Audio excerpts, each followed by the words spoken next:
Have you ever wondered why neural networks are so important? After all, traditional machine learning methods seems to handle so many tasks already. So why can't we just stick with them? Why do we need neural networks? Today we're gonna explore this question by looking at something really simple, logic gates. By the end of this video, you will see why neural networks are not just useful, they are essential now. Machine learning has been the backbone of many technological advances for years. It's great at solving problems where patterns are clear and data is structured, like spreadsheets, full of numbers.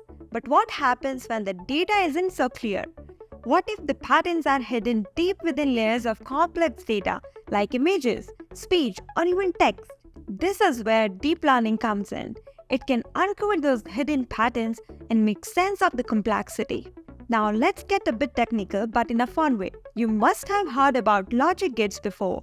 These are the basic building blocks of a digital circuit and can be thought of as the simplest form of decision making in a machine.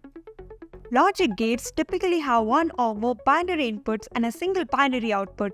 The output of these gates depend on the combination of its inputs and the specific logical operation it performs. Any digital circuit is represented by zeros and ones, where 0 indicates there is no digital signal in there and 1 indicates there is a digital signal. Majorly, there are 7 logic gates, 3 being the primary and or a NOT gate. All others are the combination of these 3 gates. Now let's see how machine learning comes into play. Imagine we want to train a model to mimic these gates using a method like linear regression. Let's start with AND and OR gate. AND gate performs a logical conjunction. It outputs 1 only when both inputs are 1. If either input is 0, the output is 0. On the screen, you can see a truth table which contains all the possible input combinations to the AND gate and corresponding output for each combination. It's simple, right? A traditional machine learning model like a linear classifier can easily learn this rule because it's a straightforward linear relationship. And if we take the OR gate, it outputs 1 if at least one of its input is 1. We can see on the graph that this is also linearly separable.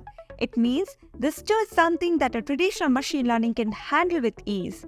But what about the XOR gate? XOR, also known as exclusive OR gate, which outputs 1 only when the inputs are different. That is, it outputs 1 when one input is 1 and the other is 0. However, it outputs 0 when both inputs are the same, whether both are 1 or both are 0. Now here's the catch. XOR is not linearly separable. This means you can't draw a single straight line to separate the ones from the zeros on a graph.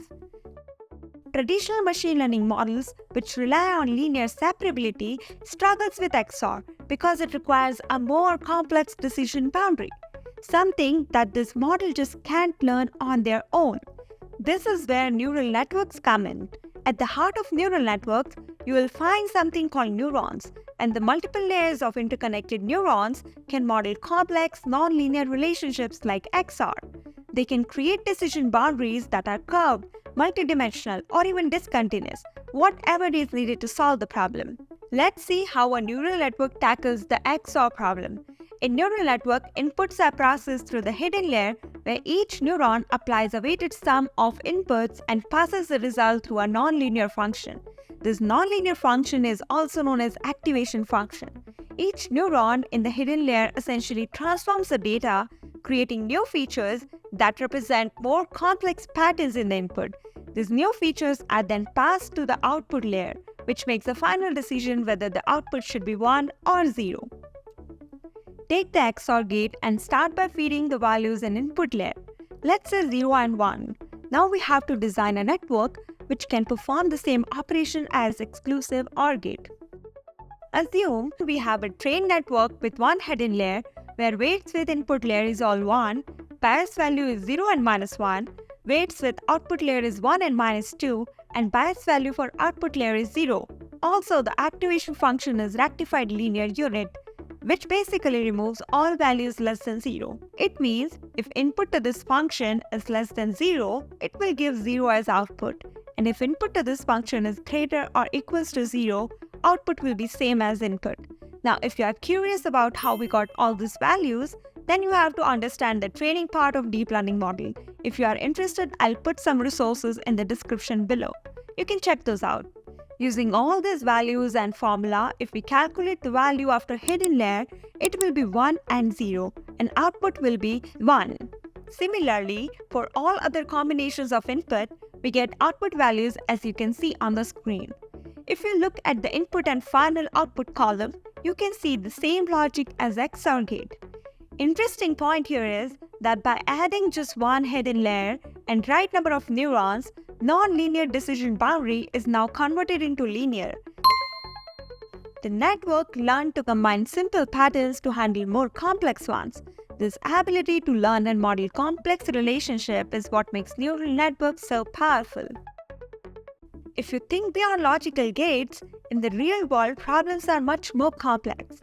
Whether it's recognizing speech, identifying objects in images, or driving a car autonomously, the relationship between inputs and outputs are often highly nonlinear. So while traditional machine learning has its uses, neural networks are crucial for tackling the most challenging problems in AI today.